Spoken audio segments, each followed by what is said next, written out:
Mais uma vez, prezados irmãos, nós iremos continuar a palavra de Deus e nós queremos finalizar esse assunto com um resumir, mostrando a relação que existe entre a justiça imputada e a justiça comunicada. Nós mostramos que a justiça imputada ela é a base e a justiça comunicada ela é um desenvolvimento. Uma depende da outra, que não podemos pregar uma separada da outra. Ela não nos veio separada, foi um conjunto completo que foi enviado em 1888. Mas antes nós iremos orar, pedir o auxílio e direção do Senhor nosso Deus. Senhor nosso Deus, ó Pai querido, nos ajoelhamos perante a sua presença. Muito obrigado, Senhor, por tudo. Queremos mais uma vez pedir a sua direção, que o Senhor envie seu Santo Espírito para que venha iluminar nossas mentes, venha ungir meus lábios, que venha me conceder tua graça para concluir, Senhor, essa palestra e que a mesma, Senhor Deus, seja para a edificação de tua igreja, para o despertamento do teu povo. Abençoe-nos, ó Deus, em Cristo Jesus te oramos. Amém. Pois bem, irmãos, a justificação imputada, a justiça imputada, que fique claro, ela não é a cura completa para o ser humano. Ela não é a cura completa da alma, mas sim a porta de entrada para o pecador arrependido alcançar restauração total por um processo chamado santificação. Só quando completamente curado, depois de o pecado ser removido do caráter, pode ele ter acesso ao céu, ou seja, ser glorificado e ser trasladado. Então a justiça imputada, ela não é a cura completa. A cura completa chama-se santificação.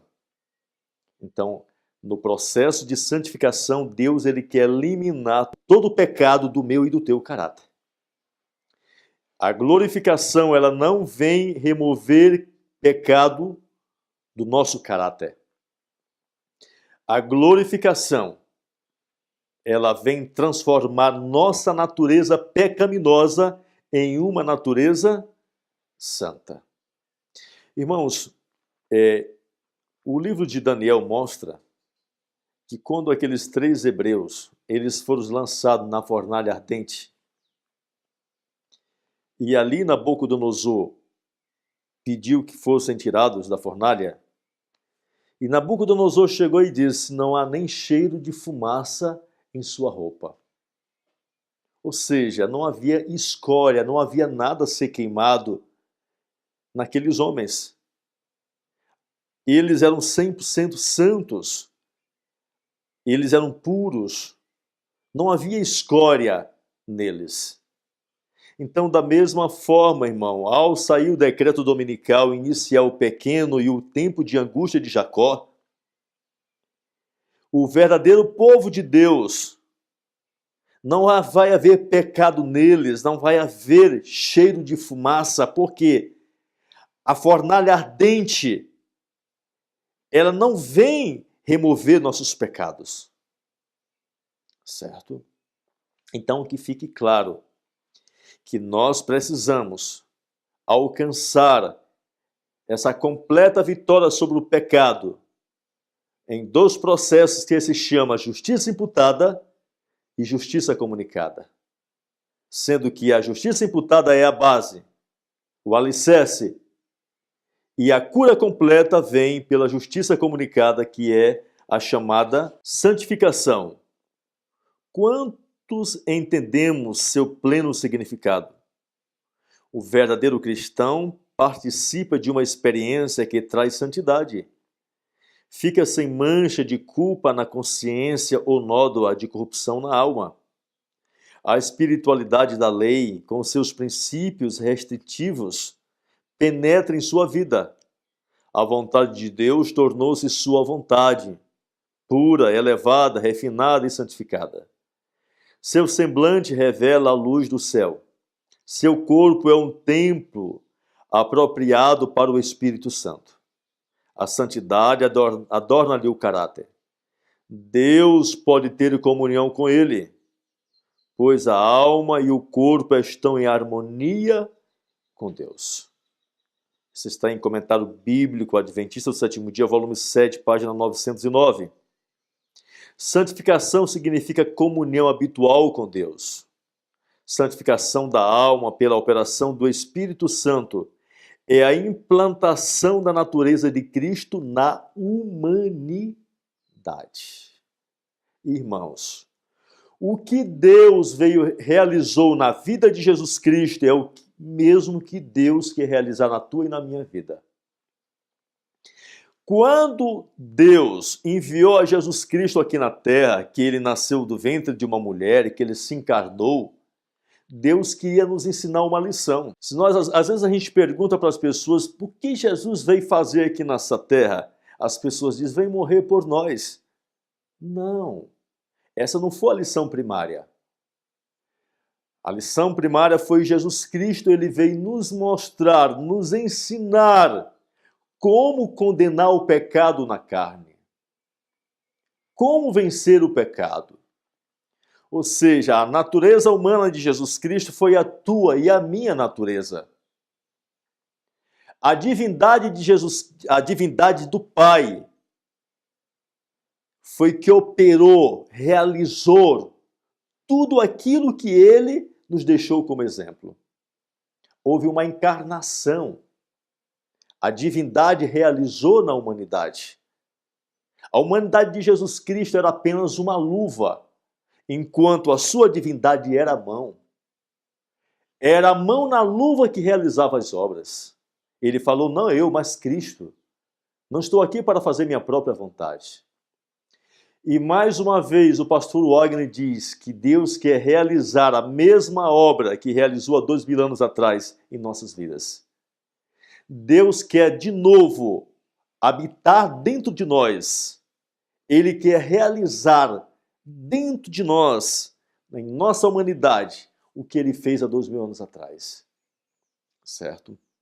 Então, a natureza pecaminosa ela não é um pecado, ela não impede de Deus realizar essa obra. O que impede de Deus realizar essa obra em mim e em ti é a minha e a tua vontade. Se nós colocarmos a nossa vontade em desarmonia com a vontade de Deus, então ele não pode operar. Então, santificação é Deus realizando, é Deus de novo. O apóstolo São Paulo fala, Deus em nós. Mais uma vez, Deus quer unir a divindade com a humanidade. Deus quer unir a divindade com a humanidade. Deus quer mostrar para o universo, quando a divindade se une com a humanidade, o que é capaz de realizar. Isso que ele fez há 2000 anos atrás. Ele fez uma demonstração. Jesus Cristo justificou o caráter de Deus. Ele mostrou que a humanidade, unida com a divindade, ela pode todas as coisas. Ela vence o pecado na carne. Ela condena o pecado na carne. Essa é a maior lição que a humanidade de Jesus Cristo veio nos dar, veio nos trazer. Ele veio nos mostrar como vencer o pecado na carne, que até então nunca ninguém tinha conseguido viver uma vida de perfeição. E ele veio mostrar, olha, é dessa forma que se faz. Certo? O que Deus realizou na vida de Jesus Cristo é o mesmo que ele quer realizar na minha e na tua vida. A divindade de Jesus Cristo nunca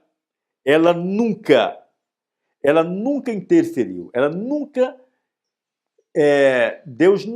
Jesus Cristo nunca permitiu que sua divindade realizasse alguma coisa. Essa foi uma luta. Às vezes, no passado, quando eu entrei na igreja, eu ficava me perguntando, mas Jesus Cristo operou aqueles milagres, multiplicou aqueles pães, curou aqueles cegos e aleijados. Eu não entendia a mensagem, eu falava, mas ali foi sua divindade ou foi a sua humanidade? Foi a sua divindade ou foi a humanidade? Hoje eu entendo que foi a divindade do Pai na sua humanidade. E Ellen G. White diz que o mesmo que Deus operou na vida de Jesus Cristo, Ele quer operar hoje em nossas vidas. Ele quer realizar através de nós. Ela diz mais. Agora sabemos se a santificação ou regeneração para uma vida nova, implantação da natureza divina em nossa humanidade, e ser esta experiência o único caminho para o céu. Devemos entender a relação entre justificação e santificação, bem como a relação entre santificação e imortalidade. Justificação significa a salvação de uma alma da perdição, para que obtenha a santificação, e mediante a santificação a vida do céu. Justificação significa que a consciência purificada de obras mortas é colocada onde pode receber a bênção da santificação. E a santificação habilita a alma a receber o finalizador toque da imortalidade. Encontra-se em Comentário Bíblico Adventista, volume 7, 908, e Testemunhos Seletos, Testemunho para a Igreja, volume 2, 355. Vamos ler Mensagens Escolhidas, volume 1, página 366 e a página 367. Homem algum pode cobrir sua alma com as vestes da justiça de Cristo, enquanto comete pecados conhecidos, ou negligencia conhecidos deveres. Deus requer completa entrega do coração, antes que possa ter lugar a justiça. E para que o homem conserve essa justiça, tem de haver obediência contínua, mediante ativa e viva fé, que opera por amor e purifica a alma. A justiça de Cristo, que é a sua obediência, imputada e comunicada ao homem, ela precisa ser retida. O homem precisa colocar a sua vontade ao lado da vontade de Deus e operar junto com Deus. Justiça é obediência à lei. A lei requer justiça. E esta o pecador deve à lei. Mas é ele incapaz de apresentar. A única maneira em que pode alcançar a justiça é pela fé. Pela fé pode ele apresentar a Deus os méritos de Cristo. E o Senhor lança a obediência de seu Filho a crédito do pecador. A justiça de Cristo é aceita em lugar do fracasso do homem. Então, irmãos, essa é a verdadeira compreensão que Deus tem para a sua igreja. O que significa justiça imputada e justiça comunicada. Visto como somos pecaminosos, profanos, não podemos obedecer perfeitamente uma lei santa.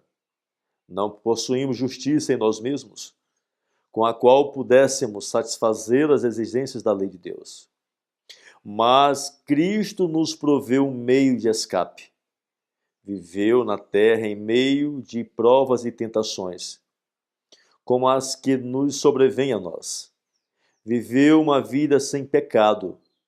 Morreu por nós e agora se oferece para nos tirar os pecados e dar-nos sua justiça. Diz mais. Se este primeiro passo, que é a justiça imputada, fosse o único requisito para a nossa salvação, então diríamos que hoje o que é ensinado lá fora, o que é ensinado dentro da nossa igreja, está correto. Mas a justiça imputada não é a cura completa da alma.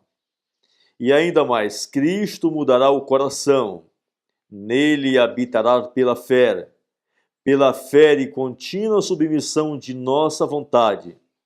Deveis manter essa ligação com ele, enquanto isso fizerdes. Ele operará em vós o querer e o efetuar, segundo o seu beneplácito. Assim, obrando Cristo em vós, manifestareis o mesmo Espírito e praticareis as mesmas obras, obras de justiça e obediência. Nosso único motivo de esperança está em sermos imputada a justiça de Cristo. e naquela justiça produzida pelo seu Espírito, a operar em nós e por nós, que é a santificação, onde existe não só a crença na palavra de Deus, mas também uma submissão à sua vontade, onde o coração se lhe acha rendido e as afeições nele concentradas. Aí existe fé. A fé que opera por amor e purifica a alma. Por esta fé o coração é renovado à imagem de Deus. Caminho a Cristo, página 54. Então, Deus vem nos mostrando que nós necessitamos tanto da justiça imputada como da justiça comunicada. A justiça comunicada, a santificação, é o meio que Deus usa para eliminar todo rastígio de pecado do teu e do meu caráter. Que Deus, irmãos, possa nos abençoar.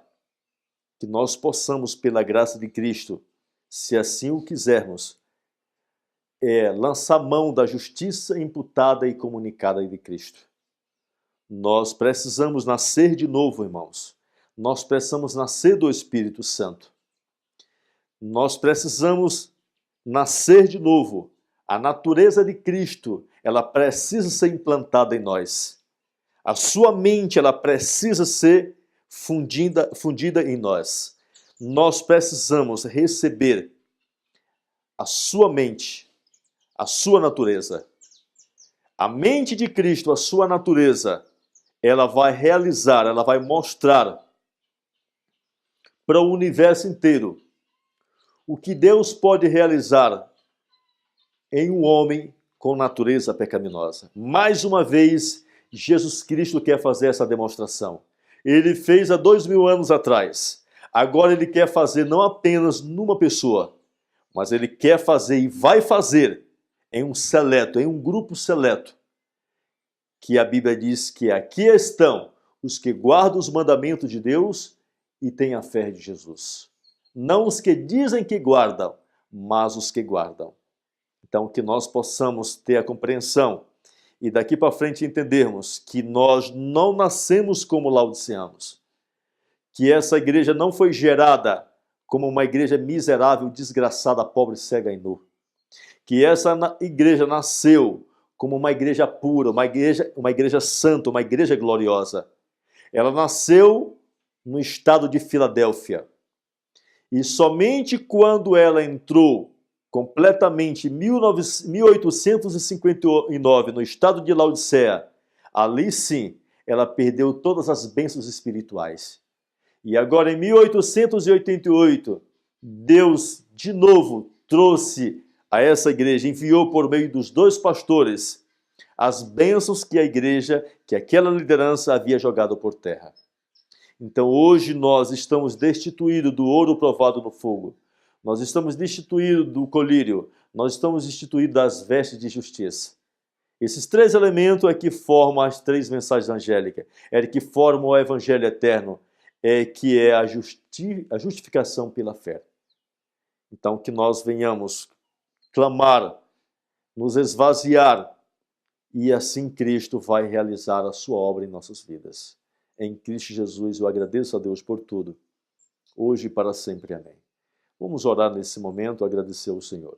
Senhor, nosso Deus, nosso Pai, lhe sou muito grato, Senhor, por ter me dado a graça e o privilégio de apresentar a Tua palavra, essa mensagem de esperança e salvação, mostrando a nossa história, falando um pouco do que aconteceu com a nossa igreja, de como ela surgiu, o que ela era, o movimento que o Senhor levantou, mostrando que foi, a Tua palavra comprovou e mostrou que foi um movimento puro. Um movimento que estava pregando as 3 mensagens angélicas. Um movimento que compreendia e pregava o Evangelho eterno. Mas, Senhor, devido à nossa cegueira, devido à nossa própria escolha, nossa vontade, escolhemos entrar num estado de miséria. E o Senhor mais uma vez estende o braço, estende a mão para nos tirar do estado de Laodiceia. Porque o Senhor diz que a igreja de Laodiceia, que todo laodiceano vai ser vomitado. Então o Senhor nos pede para sair do estado de Laodiceia, não da igreja de Laodiceia, não do templo de Laodiceia, mas do estado miserável em que nos achamos. Que nós venhamos, Senhor, sair de toda essa apostasia. Dai-nos o teu poder para sairmos dessa apostasia. Porque nós estamos em apostasia como igreja. Nós não temos apostasia. Mas como igreja, como organização, nós estamos em apostasia. Pedimos a tua graça, Pai, para sairmos desse estado em nome de Jesus. Amém.